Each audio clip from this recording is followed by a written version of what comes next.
Hello friends, Swati here. Friends, जैसे कि आपने देखा कल अच्छा खासा गैप डाउन हुआ। उसके बाद गैप डाउन होने के बाद 21,700 के आसपास मार्केट गया था, जबकि लोएस्ट गया था। और जबकि इंडिया विक्स भी आप देख सकते हो 23 पे ही क्लोज़ हुआ है। ये 23 के भी ऊपर गया था। और निफ्टी ने जो क्लोजिंग दी है वो 22,160 पे दी है, और सेंसेक्स ने 73,137 पे, राइट। तो नेट फिगर देखी जाए तो 700 के आसपास नेगेटिव में ही क्लोज़ हुए थे, और सेंसेक्स में भी 2000 के आसपास नेगेटिव में क्लोज़ हुए थे। एफआईआई ने हालांकि सेलिंग करी है कल के दिन भी 9,040 करोड़ की, पर डीआई ने बहुत अच्छी खासी परचेजिंग करी है उसके अगेंस्ट 12,122 करोड़ की। बट आप देख सकते हो एफआई ने इंडेक्स ऑप्शंस में और स्टॉक ऑप्शंस में, फ्यूचर्स में, सब में बाइंग करके गया है, राइट। जितनी सेलिंग की है उससे ज़्यादा बाइंग हुई है, अगर नेट फिगर देखी जाए तो, राइट। अगर हम ग्लोबल सिनेरियो को देखें तो गिफ्ट निफ्टी अभी 180 पॉइंट्स, 170 to 80 पॉइंट्स पॉजिटिव में दिखा रहा है, बल्कि उससे भी ज़्यादा पॉजिटिव में दिखा रहा है। जैसे कि कल गैप डाउन हुआ था, ऐसे गैप आज के दिन गैप अप भी हो सकता है, क्योंकि यूएस भी अच्छे खासे पॉजिटिव में बंद हुए थे, और अभी भी वो काफ़ी अच्छे खासे पॉजिटिव चल रहे हैं। इंडिया विक्स काफ़ी कूल डाउन हो सकता है, जब तक ये 15 के नीचे नहीं आ जाता तब तक विक्स रिस्क बहुत ज़्यादा है, राइट। डॉ जोन्स ने हालांकि नेगेटिव में क्लोज़ किया था 349 पॉइंट्स, तो डॉ जोन्स तो नेगेटिव ही है। नस्डैक थोड़ा ठीक रहा था, 15,603 पे क्लोजिंग दी है, एग्जैक्टली फ्लैट पे, फ्लैटिश ही रहा। अभी फ्यूचर्स जो हैं वो काफ़ी अच्छे खासे पॉजिटिव चल रहे हैं, यूज़ में भी और बाकी जगह भी। एस&पी का विक्स आप देख सकते हो 30 के बहुत अप चला गया था, बट हाँ 4% गिरा है। तो ये गया था 40 के अराउंड। जो हाईएस्ट लगाया था इसने वो 36, सॉरी 40 नहीं, 36 के अराउंड गया था, राइट। ये भी कूल डाउन होता हुआ आएगा, जो कि 20 के आसपास आ जाएगा, राइट।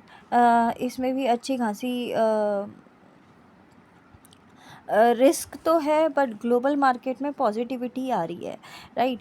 यूएस के आईटी के शेयर्स आज उठ सकते हैं, जो कल बहुत ज़्यादा गिरे थे वो थोड़े थोड़े उठ सकते हैं। जैसे रिलायंस 1140 पे गया था लास्ट, 1141 इसने जो लोएस्ट दिया था, वहाँ से 1165 वापस से आ गया है।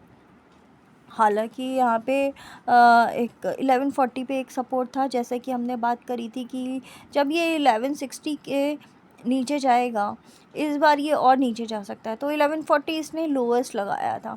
तो थोड़ा थोड़ा ऊपर जाएगा, फिर कुछ नेगेटिव आएगा या कुछ आएगा, तो यहाँ से एक थोड़ा थोड़ा हम परचेजिंग करके चल सकते हैं, राइट।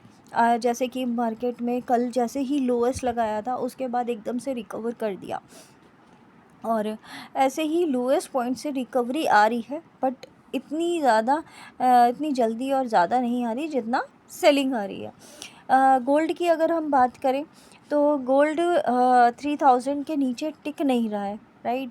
3000 के नीचे जब तक स्टेबल नहीं हो जाता तब तक इतना ज़्यादा नेगेटिव नहीं है गोल्ड, ठीक है, राइट। सिल्वर में काफ़ी अच्छा पोटेंशियल है। सिल्वर जैसे कि गोल्ड बहुत नीचे गया था और अभी ऑलमोस्ट नीचे पे ही है, लेकिन सिल्वर ने काफ़ी अच्छी रिकवरी दिखाई, एकदम से शार्प रिकवरी दिखाई। क्रूड ऑयल आप देख सकते हो 61.59 पे है, और ब्रेंट ऑयल भी 64.97 पे है, तो थोड़ा थोड़ा परचेजिंग हुई है लोएस्ट पॉइंट से। यूएसडी आईएनआर की बात करें तो ये फिर से 86 के पास जा रहा है, राइट। बैंक निफ्टी को अपसाइड में पॉजिटिविटी दी, उसके बाद भी यूएसडी आईएनआर बढ़ रहा है, तो ये थोड़ा सा नेगेटिव है।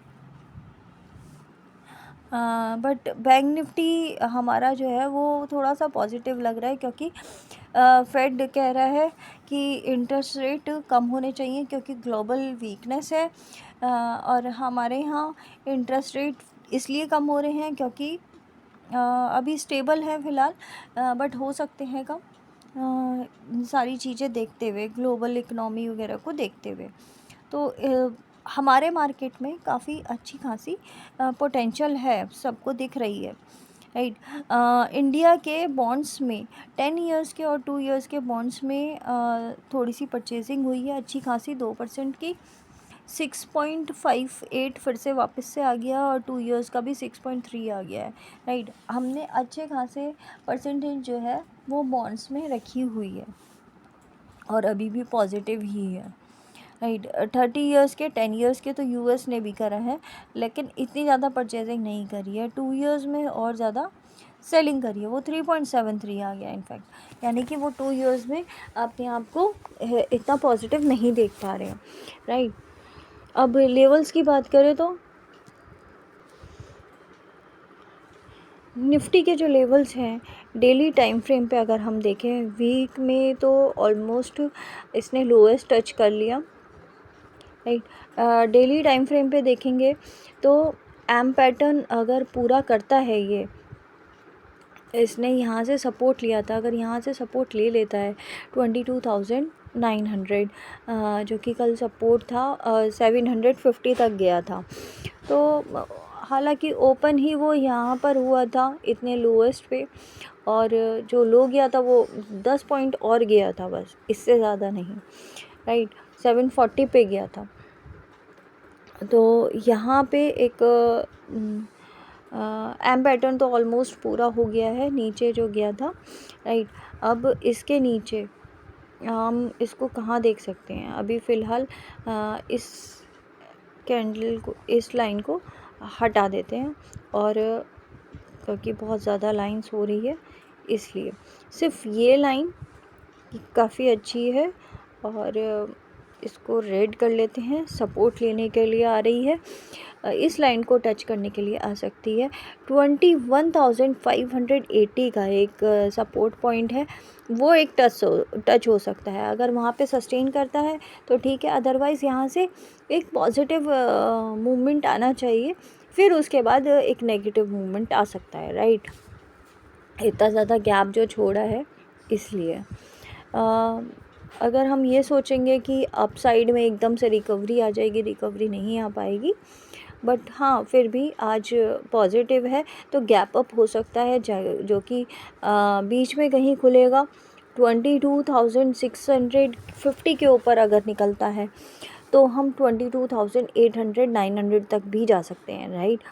और अगर इसके नीचे सस्टेन करता है, एनी हाउ 22,500 तोड़ देता है अपसाइड में, तो हम 650 तक एक रिजेक्शन पॉइंट भी नोटिस कर सकते हैं। नीचे का लेवल अगर हम देखें तो कल का जो लो है फ़िलहाल वही मानना पड़ेगा, वो सपोर्ट टूटता है 750 का, तो हम एक नीचे 580 तक जा सकते हैं, 580 के नीचे फिर 21,000 का लेवल है, और फिर उसके नीचे 20,830 का, राइट। तो लेवल्स इसी तरीके से चल रहे हैं। और यहाँ पे सेंसेक्स की बात करें तो सेंसेक्स में भी एम पैटर्न की तरह बिल्कुल बना है, और यह इसने जो लो दिया था वो ऑलमोस्ट 71,420 का दिया था, राइट। तो 71,400 का लेवल काफ़ी स्ट्रॉन्ग हो गया है, जो सपोर्ट का काम कर सकता है।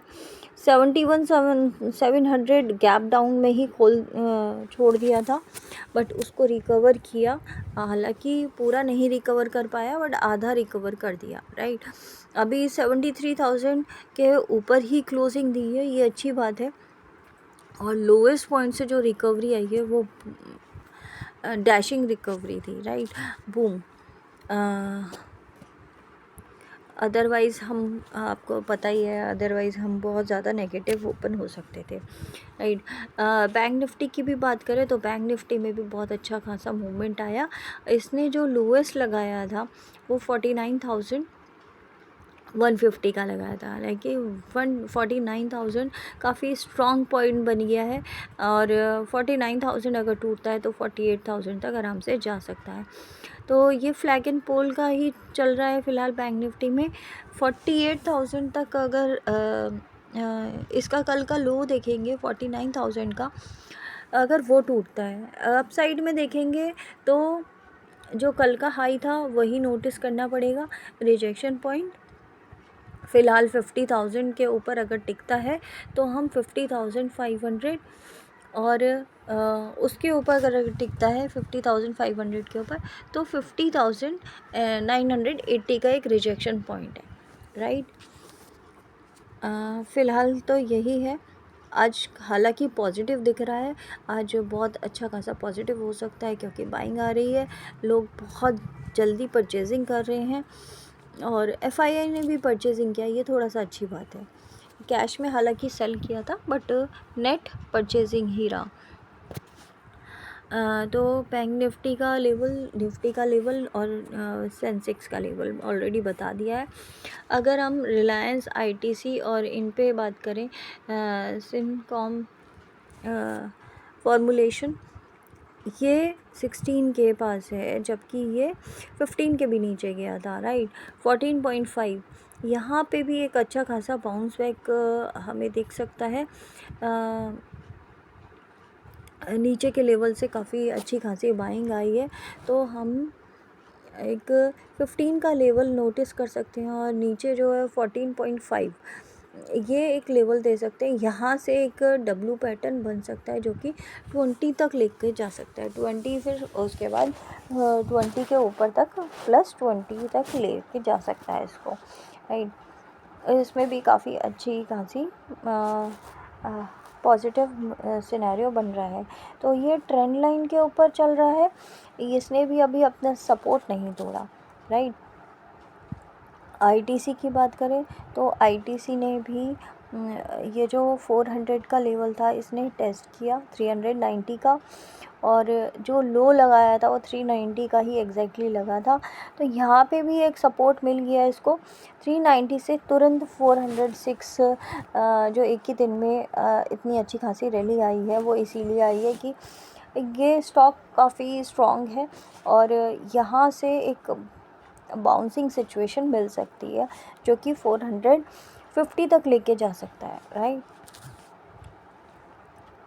और ऐसे ही रिलायंस की बात करें तो रिलायंस में जैसे कि हमने पहले भी बात करी थी 1140, और नीचे का जो लेवल बन के आया है, राइट, अगर हम इसको चेक करें तो यहाँ पे सपोर्ट आया अभी 1132 पे खुला था, 1114 तक लो गया था, राइट। तो 1100 के आसपास का लेवल इसने टच कर लिया है। अभी थोड़ा सा अप साइड में जाना चाहिए, जो कि 1200 का रिजेक्शन है, उससे 1200 के ऊपर टिकता है तो हमें फिर से ये 1222 तक जा सकता है, राइट।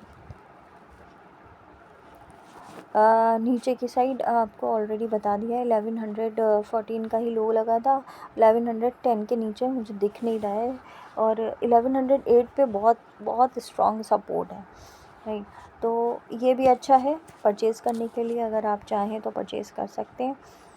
एचडीएफसी बैंक में देखें तो शॉर्ट टर्म में इसमें भी रैली आ सकती है, वेरी शॉर्ट टर्म में, मतलब 1-2 दिन में, लेकिन फिर से रिजेक्शन पॉइंट्स शिफ्ट हो गए हैं, राइट। थोड़ा थोड़ा नीचे ही शिफ्ट हो रहे हैं रिजेक्शन पॉइंट। तो जैसे कि पहले लो लगा था, बहुत ज़्यादा लो, इसका लो भी कम लगा, कम हुआ है, और जो रिजेक्शन पॉइंट है वो भी कम हुआ है। तो इसका अगर लेवल हम चेक करें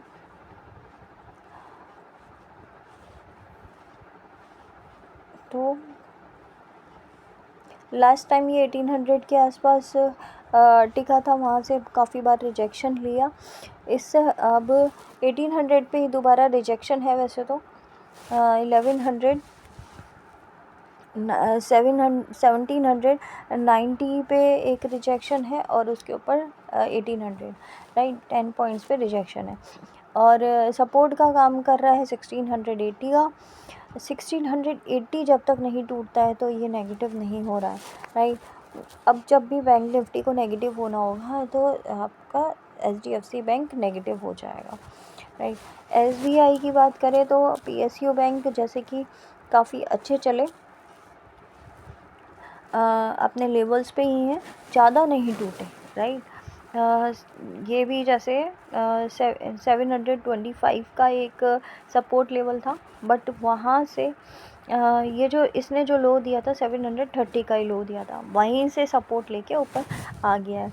तो इसमें भी एक रिजेक्शन लेवल है 765 का, और उसके ऊपर अगर टिकता है 765 के ऊपर तो 785 का एक रिजेक्शन है नेक्स्ट, राइट। तो इसमें भी हम काफ़ी अच्छा पॉइंट लेके चल सकते हैं।